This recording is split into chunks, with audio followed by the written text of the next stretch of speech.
Hello बच्चों, हम लोग अर्थमेटिक का लेवल 1 पढ़ रहे हैं और आज बेटा हम अपने लेवल 1 के 7वें टॉपिक परसेंटेज के पार्ट 1 पर चर्चा करने वाले हैं। आप सभी बच्चों को जानकारी होगी कि ये परसेंटेज का जो टॉपिक होता है वो हमारी परीक्षाओं के लिए बहुत महत्वपूर्ण होता है और आपको ये भी जानकारी होगी कि अगर किसी भी एग्जाम में अर्थमेटिक नाम की कोई चीज आती है तो उसमें ये परसेंटेज की यूनिट बहुत महत्वपूर्ण होती है। बच्चों, जानकारी के लिए बता दूं कि परसेंटेज की यूनिट में 4 टॉपिक आते हैं। एक तो खुद परसेंटेज होता है, इसके अलावा इसका एक दूसरा प्रोडक्ट जो प्रॉफिट लॉस के रूप में आता है, तीसरा सिंपल इंटरेस्ट और चौथा कंपाउंड इंटरेस्ट के रूप में आता है। तो कुल मिला के हम इस परसेंटेज की यूनिट में 4 टॉपिक पे डिस्कस करेंगे। बहुत अच्छे तरीके से एक एक वीडियो को आपको समझते हुए एक एक सवाल को नोट करना है। कोई भी सवाल ऐसा नहीं होना चाहिए कि आप उसको यूं ही अवॉइड कर दें, चलो हाँ ठीक है ऐसे ही समझ लिया।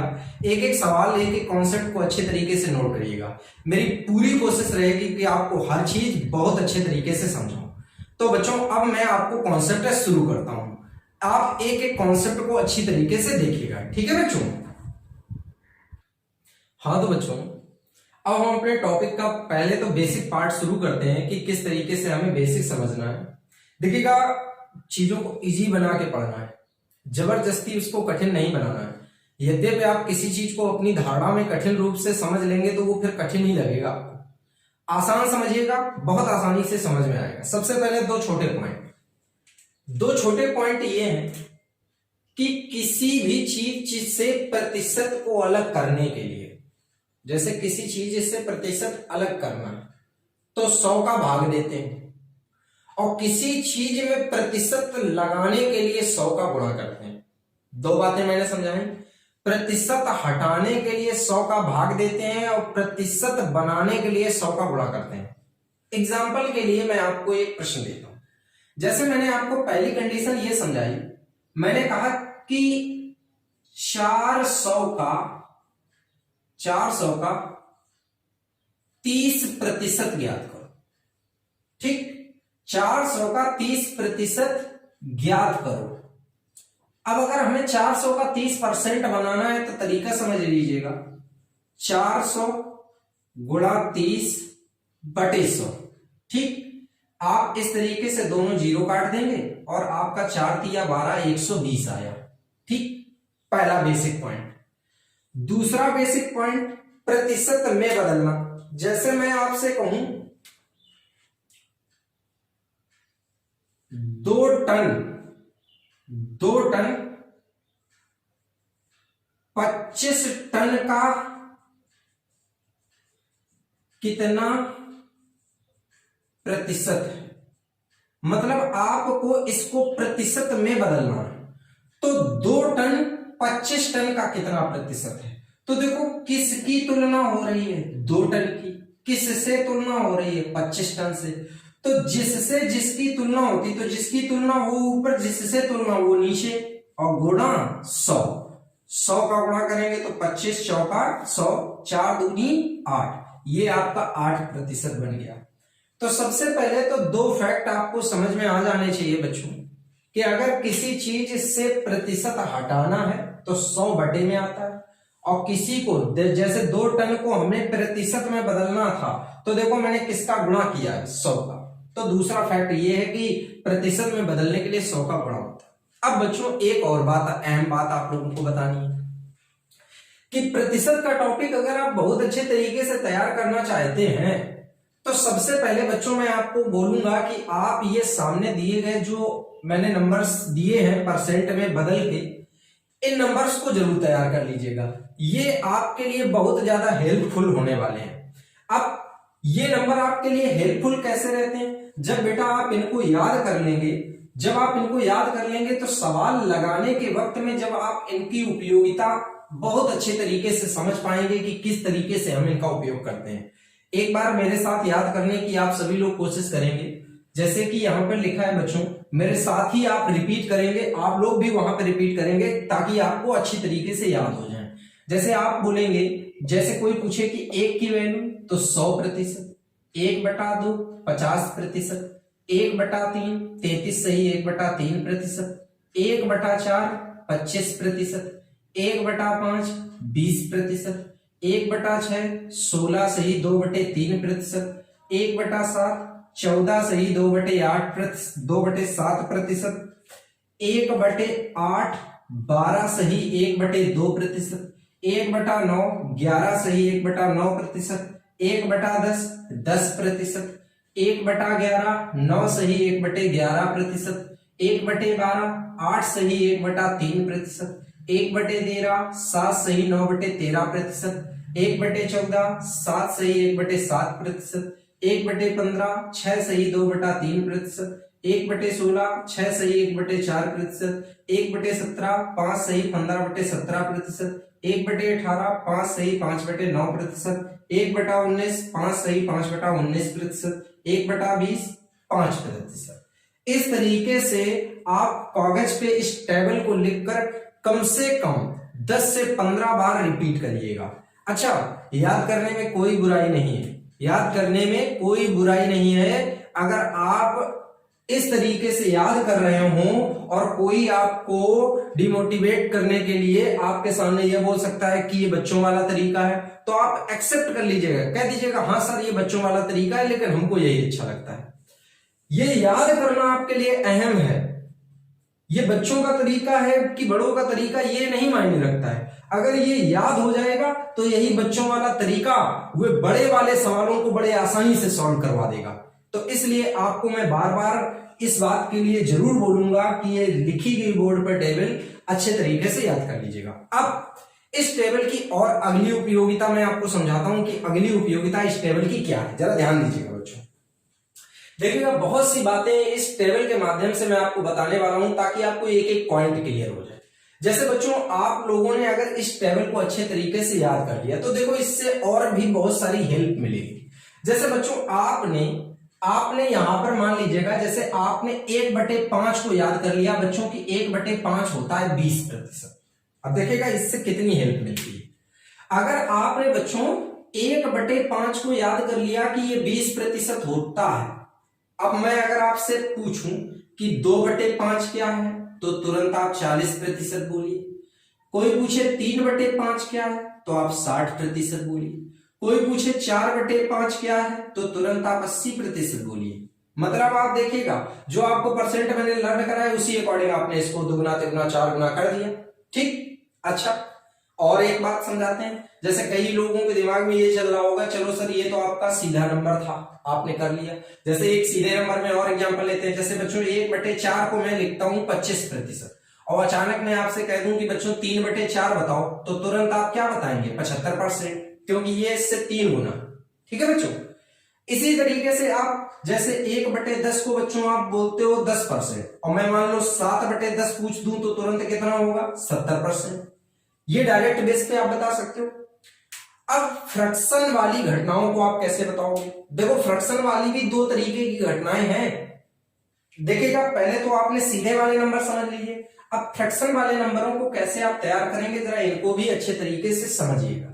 जैसे कि बच्चों आपके सामने जैसे यहां पर लिखा हुआ है, सपोज एग्जांपल मैं ये ले लेता हूं 1/7। जरा गौर करो, आपके सामने लिखा है कि 1/7 और आप इसको बोलते हो 14 से ही 2/7%। बच्चों गौर करना। और मान लीजिएगा आपके सामने पेपर में आ गया 2/7, तो बच्चों इसको आप कैसे प्रतिशत में बोलोगे? तो तुरंत आप बोलो 14 दूनी 28 सही 4/7%। मेथड आ गया होगा आप लोगों को समझ में। अगर मैं बच्चों यहां पर 3/7 आपको बोलूं तो तुरंत आप 14 दिया 42 सही 6/7% बोलिए। तरीका क्लियर हो गया होगा। ठीक, इसी प्रकार से और भी एग्जांपल, जैसे मैं 1/11 को बोलता हूं 9 सही 1/11%। अगर कभी आपके सामने मान लीजिएगा 3/11 आ जाए तो आप तुरंत क्या बोलेंगे 9 दिया 27 सही 3/11%। इसी प्रकार से मैं आपके सामने 7/11 बोल दूं तो तुरंत 9 सत्ते 63 सही 7/11%। देखिएगा सर, आप एक फ्रैक्शन नंबर को परसेंट में याद कर लीजिएगा, फिर आप उससे जुड़े हुए हर नंबर को फ्रैक्शन में परसेंट में तुरंत बदल सकते हैं। ठीक है बच्चों, जैसे मान लीजिएगा यहां पर आपके सामने ये एग्जांपल लिखा हुआ है बच्चों कि 1/14 को आप लोग बोलते हैं 7 सही 1/7%। मान लीजिएगा मैं आपके सामने 3/14 लिख दूं तो आप तुरंत इसे क्या बोलोगे, 7 या 21 सही 3/7%। आसानी से आपको चीजें क्लियर हो रही होंगी। मान लीजिएगा इसी को बेटा मैं 5/14 बदला दूं तो आप इसको कैसे बोलेंगे, 7×35 सही 5/7%। तो बच्चों इस तरीके से आप बहुत सारे नंबरों को तैयार कर सकते हैं और बहुत अच्छे तरीके से सभी नंबरों को समझ सकते हैं। अब इसी में आपको अगला पॉइंट मैं समझाने वाला हूं, जरा अगला पॉइंट भी यहीं पे समझ लीजिएगा आप। देखिएगा अगला पॉइंट क्या है, देखो जैसे कि एक बहुत विशेष बात, जैसे कि यहीं पे मैंने अभी जैसा कि आपके सामने लिखा था 1/7, तो आपने 14 सही 2/7 लिखा। मैंने आपसे कहा 3/7, तो तुरंत आपने बच्चों बोला 42 सही 6/7। ये बताना मेरे लिए बहुत जरूरी है, क्योंकि नहीं तो आपसे एग्जाम में मेरे ही द्वारा बताई गई विधि से गलती भी हो सकती है। देखो अगर अच्छा है तो हो सकता है कहीं बुरा भी हो जाए, तो उस बुराई से भी मैं आपको निकालता हूं, जरा गौर करिए। मान लीजिएगा हमारे सामने बच्चों आ गया 5/7, तो हम इसको सभी लोग कैसे सॉल्व करेंगे, 14×5 70 सही 10/7। अब आपने जो लिखा है वो पूर्णता गलत नहीं है, जो लिखा है वो पूर्णता गलत भी नहीं है, और हम इसे सही भी नहीं कह सकते। पूर्णता गलत भी नहीं, क्योंकि सॉल्व करने पे यही हो जाएगा, लेकिन ये सही भी तो नहीं लिखा है। अब इसको सही कैसे लिखेंगे, सही लिखने के लिए आप यहां पे देखिएगा 7 का भाग 10 में एक बार और जाएगा, तो 7 का भाग जब 10 में एक बार और जाएगा तो 7 एकम 7, तो बचा कितना 3, भाग एक बार गया तो 70 और 1 71 सही 3/7%। मेरी बात आप समझ गए होंगे कि अगर इस तरीके का नंबर आपके सामने आ जाता है तो आप उसे कैसे सॉल्व करेंगे। जैसे मैं आपको एक एग्जांपल देता हूं, जैसे मान लीजिएगा यहां पर आप 1/18 को लिख लीजिएगा। 1/18 को आप लोग लिखते हैं 5 सही 5/9%, ठीक। और मान लीजिएगा मैं आपके सामने यहां पर 4/18 लिख दूं, ठीक। यहां पे और बड़ा लिख देता हूं 5/18 लिख दूं, ठीक। तो आप कैसे सॉल्व करोगे, 5×5 25 सही 25/18% लिखोगे, ठीक। लेकिन ये जो भी आपने लिखा है वो अभी पूरी तरीके से सही नहीं लिखा है, क्योंकि 18 का अगर आप 25 में भाग देंगे तो एक बार चला जाएगा, तो जब एक बार भाग जाएगा तो ये हो गया 26, और 25 में से 18 चला गया तो बचा क्या 7। तो अब आपका आंसर सही होगा 26 सही 7/18%। लॉजिक आपको अच्छी तरीके से समझ में आ गया होगा, अच्छी तरीके से सारी बातें क्लियर हो गई होंगी। मैं एक बार इस टेबल को फिर से याद करवाऊंगा, आपको फिर से ये याद करनी है। 1 की वैल्यू 100, 1/2 50, 1/3 33 सही 1/3, 1/4 25, 1/5 20, 1/6 16 सही 2/3, 1/7 14 सही 2/7, 1/8 12 सही 1/2, 1/9 11 सही 1/9, 1/10 10, 1/11 9 सही 1/11, 1/12 8 सही 1/3, 1/13 7 सही 9/13, 1/14 7 सही 1/7, 1/15 6 सही 2/3, 1/16 6 सही 1/4, 1/17 5 सही 15/17, 1/18 5 सही 5/9, 1/19 5 सही 5/19, 1/20 5। ठीक है बच्चों, अब देखिएगा कुछ और बातें हम आपको बताएंगे। देखिएगा ये बेसिक बातें आपको जानकारी होना बहुत अनिवार्य है। ये टेबल तो आपको याद करना ही करना है जो मैंने आपके सामने लिखा हुआ है। अब एक विशेष बात और मैं बताऊंगा, इस टेबल को मैं हटा दे रहा हूं बेटा, एक विशेष बात आप लोगों को और समझानी है, जरा ध्यान दीजिएगा इस विशेष बात पे। देखो बच्चों अब मैं क्या विशेष बताने वाला हूं, जैसे आपको क्या है, आप लोग जैसे प्रतिशत निकालने में कई बार एक बहुत बड़ी गलती करते हो, तो उस गलती से भी मुझे आपको बचाना है। जैसे कोई बड़ा प्रतिशत है तो आप उसको सॉल्व करिएगा, लेकिन जो नॉर्मल प्रतिशत होते हैं आप उनको भी सॉल्व करने लगते हैं। देखिएगा अमूमन आप लोगों को 20 या 25 तक की जो भी काउंटिंग है वो पहाड़े वगैरह सभी बच्चों को याद होते हैं।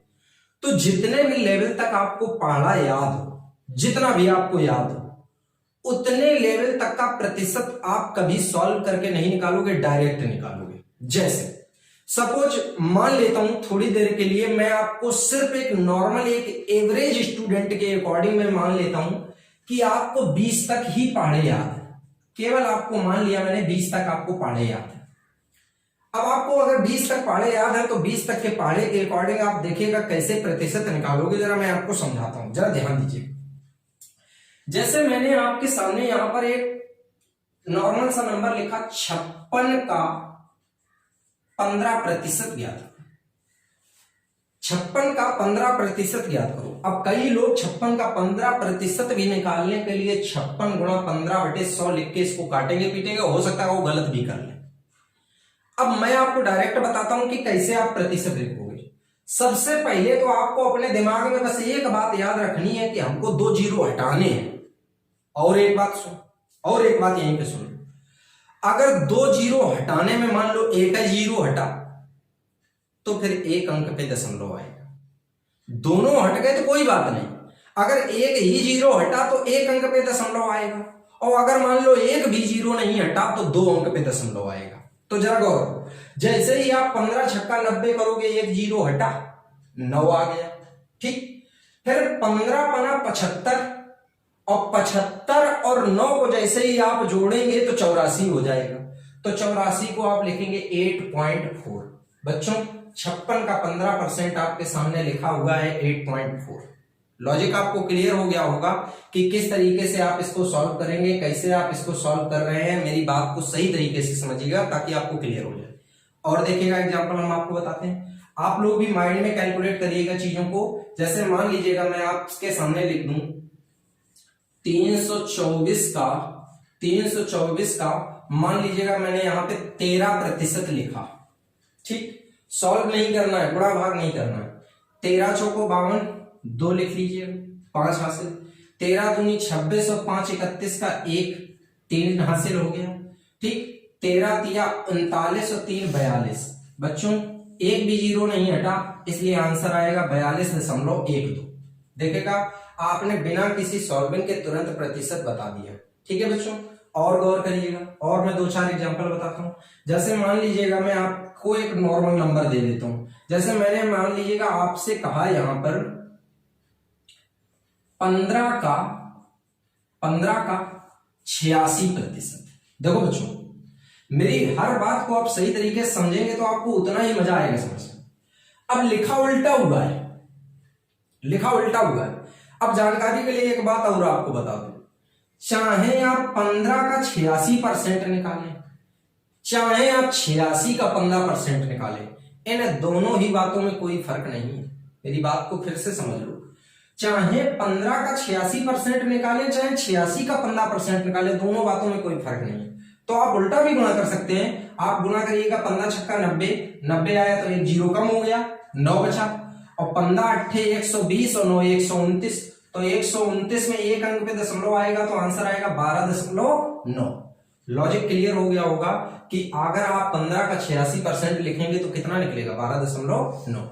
प्रतिशत कैसे निकालना है ये बात आपके लिए बहुत अहम है। अब जैसे और भी मैं छोटे मोटे प्रतिशत आपको और बताता हूं। जैसे मान लीजिए बच्चों मैं आपके सामने कह दूं कि 152 का 17% ज्ञात करो, तो कैसे निकालेंगे आप। यहां पर 17% निकलना कठिन है। 17 दूनी 34 का 4, हासिल कितना बना बच्चों 3।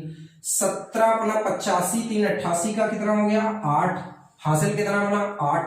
17 1 17 8 कितना हो गया 25, आंसर हो गया बच्चों 25.84। लॉजिक क्लियर हो गया। यहां पर समझ लीजिएगा, अगर दोनों जीरो हट जाते हैं तो कोई दशमलव नहीं आएगा। एक जीरो हटता है तो एक अंक पे दशमलव आएगा, एक भी जीरो नहीं हटते हैं तो 2 अंक पे दशमलव आएगा। ये जो इंपॉर्टेंट बातें मैंने आपको इस प्रतिशत के टॉपिक में पढ़ाई हैं, ये बताना बहुत अनिवार्य था। बताने के लिए बच्चों मैं आपको डायरेक्ट सवाल बता सकता था, लेकिन प्रतिशत के चैप्टर में ये बेसिक बातों की जानकारी होना बहुत आवश्यक है। तो अब बच्चों हम लोग प्रश्नों पर एक एक कॉन्सेप्ट को समझते हुए चर्चा करेंगे। तो अब हम अपने प्रश्न शुरू करते हैं। हाँ तो बच्चों, अब हम अपने पहले कॉन्सेप्ट पे चर्चा करते हैं। देखिएगा जैसा कि आप लोग बोर्ड पर देख रहे हैं कि मैंने आपके लिए 6 प्रश्न लिखे हुए हैं। ये भले ही आपके सामने 6 प्रश्न लिखे हुए हैं, लेकिन ये एक ही टाइप के प्रश्न है बच्चों। हर एक में एक ही टाइप का कॉन्सेप्ट आपको अप्लाई करना है और आपके 6 प्रश्न पूरे तरीके से सॉल्व हो जाएंगे। हम लोग इन सवालों की बहुत अच्छी शॉर्ट ट्रिक तैयार करेंगे ताकि आपको कभी किसी भी प्रकार के किसी सवाल में कोई दिक्कत ना आए। जैसे कि कभी आपके सामने अगर इस तरीके के दो सवाल आते हैं, पहले आप ये दो सवाल लिखिएंगे, देखिएगा क्या लिखा हुआ है। ए की आय b से 10% अधिक है, ए की आय b से 10% अधिक है, तो b की आय a से कितने परसेंट कम? और उसमें लिखा है a की आय b से 10% कम है, तो b की आय a से कितने परसेंट अधिक? दोनों प्रश्न एक दूसरे के उल्टे दिए। अब देखो कैसे आप इन प्रश्नों का बेटा आंसर एग्जाम में लिखोगे, कैसे ये जल्दी से जल्दी प्रश्न आप लगाओगे, जरा गौर करिए। अगर कभी आपको ये जैसे कि दे दे कि ए की आय b से 10% अधिक है, तो तुरंत आप लिखेंगे 10/110, ठीक, और गुणा कर देंगे 100, ठीक। जैसे आप 0 से 0 काटेंगे तो 1/11 आया, 1/11 का मान बनेगा 9 सही 1/11%।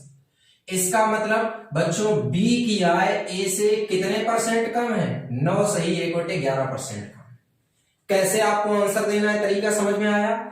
अगर अधिक दिया है तो तुरंत लिखेंगे 10/110 गुणा 100 और आपका आंसर हो जाएगा 9 से 1/11। अब देखो उधर देखो बच्चों दिया है a की आय b से 10% कम है, तो b की आय a से कितने परसेंट अधिक है? तो आप आंसर कैसे देंगे, तरीका सीखिएगा। 10/90 गुणा 100 सॉल्व करिएगा। 0 से 0 घटा 1/9, टेबल में मैंने बेटा लिखाया है 1/9 को 11 सही 1/9%। इसका मतलब यहां पर बच्चों b की आय a से कितनी अधिक है? 11 सही 1/9%। लॉजिक आपको बहुत अच्छे से क्लियर हो गया होगा। सेम तरीका आपको इन दोनों सवालों में फॉलो करना है। जैसे लिखा है यदि आयत की लंबाई को 20% बढ़ा दें तो चौड़ाई को कितने परसेंट कम कर दें? देखो बढ़ा दें और कम करने को कह रहा है, तो आप सवाल कैसे बेटा लगाओगे? लिखोगे 20/120 और गुणा 100, ठीक। सॉल्व करो, 20 छक्का 120 मतलब 1/6। मैंने बच्चों देखो टेबल में याद करिए 1/6 को बच्चों लिखाया है 16 सही 2/3%। इसका मतलब आप अगर चौड़ाई को 16 सही 2%, 16 सही 2/3% कम कर दें तो क्षेत्रफल नहीं बदलेगा। तरीका क्लियर हुआ?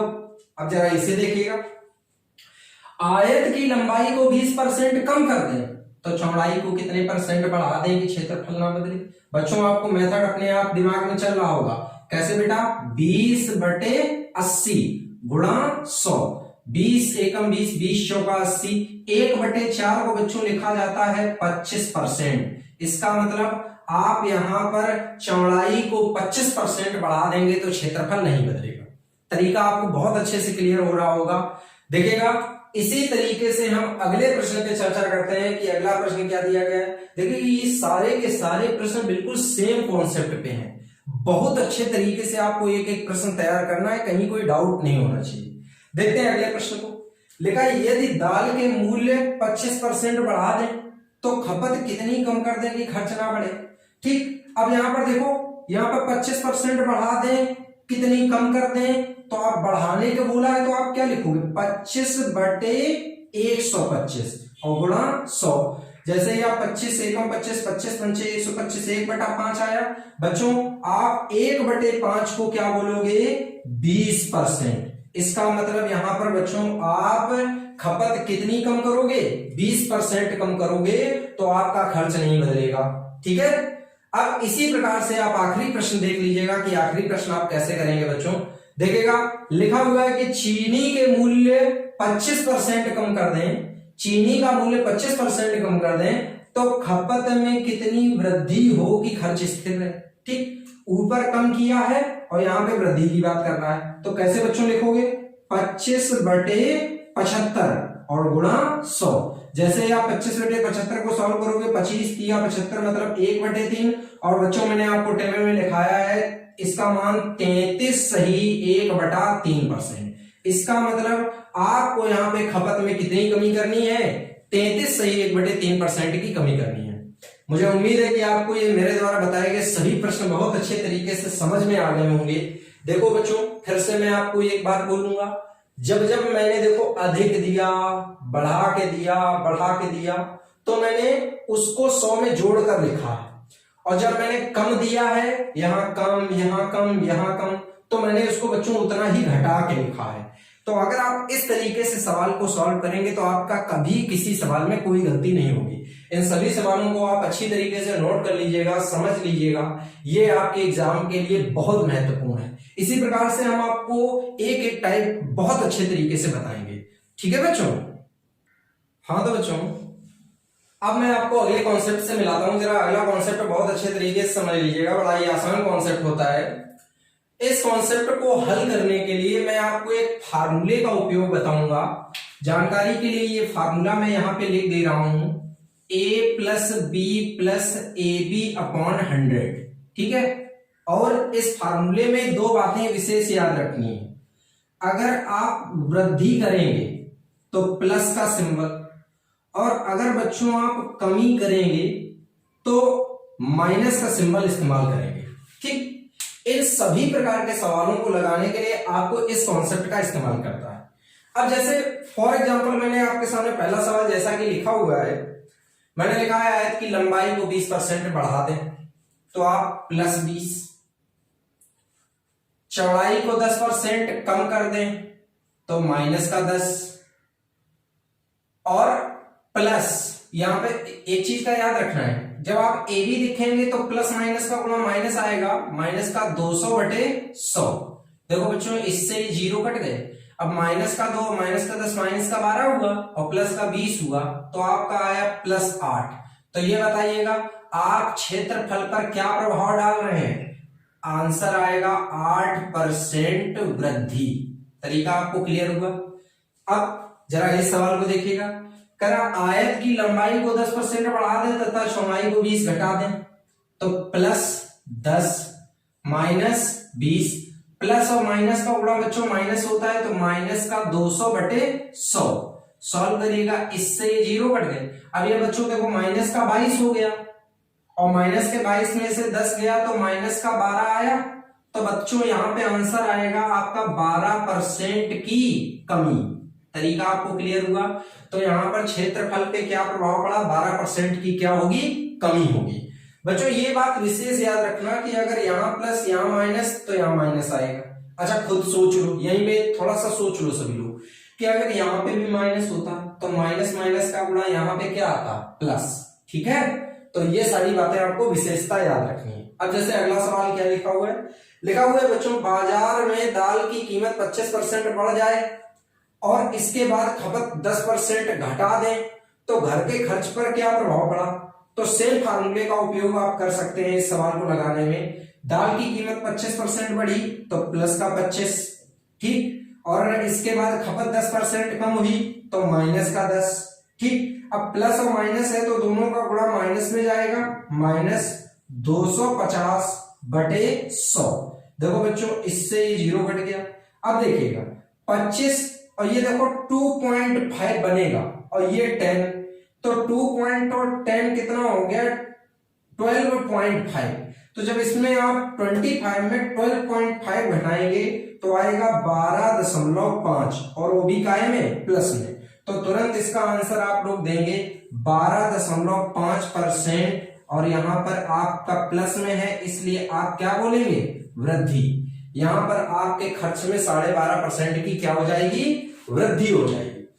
इसी प्रकार से आप इस चौथे सवाल को भी देख सकते हैं बच्चों।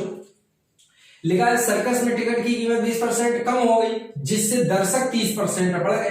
तो ये बताओ आपकी टिकट की कीमत माइनस में 20 हुई और दर्शक आपके 30% बढ़ गए, तो प्लस में 30 आप कर दीजिएगा, ठीक। और आप प्लस माइनस का गुणा यहाँ पे माइनस करेंगे और कितना, 3 दूना 6, 600/100। देखो इससे ये सिंप्लीफाई हो गया।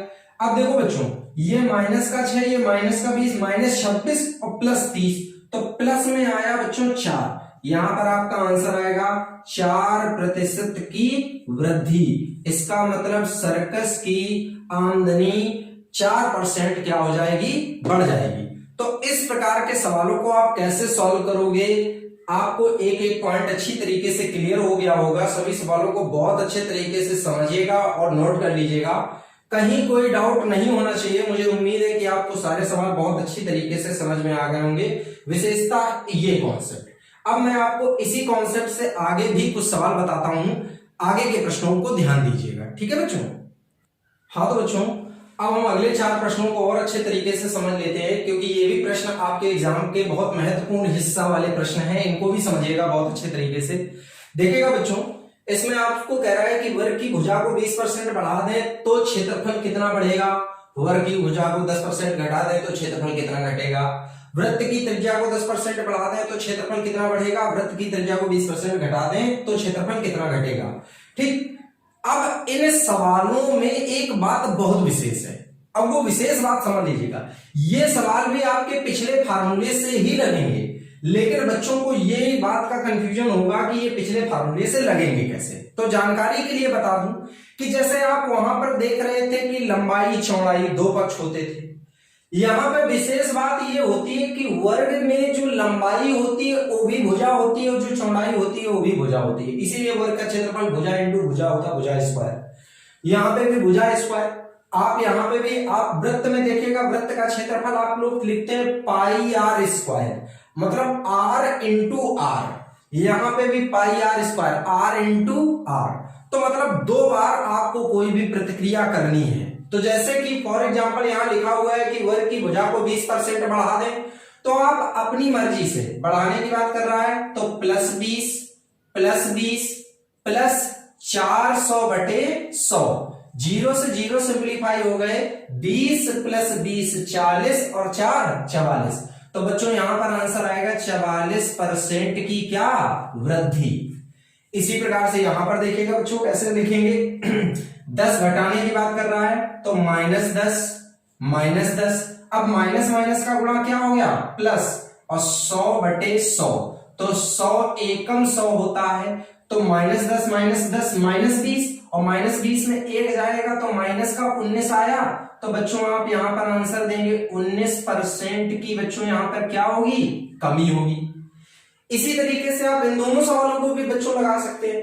10 बढ़ाने की बात कर रहा है तो कैसे लिखेंगे, +10 प्लस 100/100।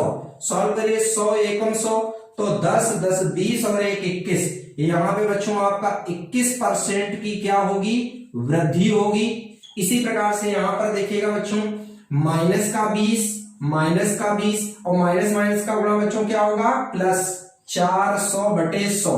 इससे इसे सिंप्लीफाई करिए, -20 -40 हुआ, और -40 में जब बच्चों प्लस का 4 जाएगा तो माइनस का 36 आया। तो यहां पर आप आंसर देंगे 36% की कमी। बहुत अच्छे तरीके से मुझे उम्मीद है कि आपको ये सारे सवाल समझ में आ गए होंगे, जो भी मैंने ये आपको a + b + ab फार्मूला से रिलेटेड सवाल बताए हैं। बच्चों इस प्रकार के सवालों को लगाने के लिए ये बहुत आसान और बहुत अच्छा तरीका होता है। एक एक प्रश्न को अच्छी तरीके से समझ लीजिएगा, नोट कर लीजिएगा। ठीक है बच्चों।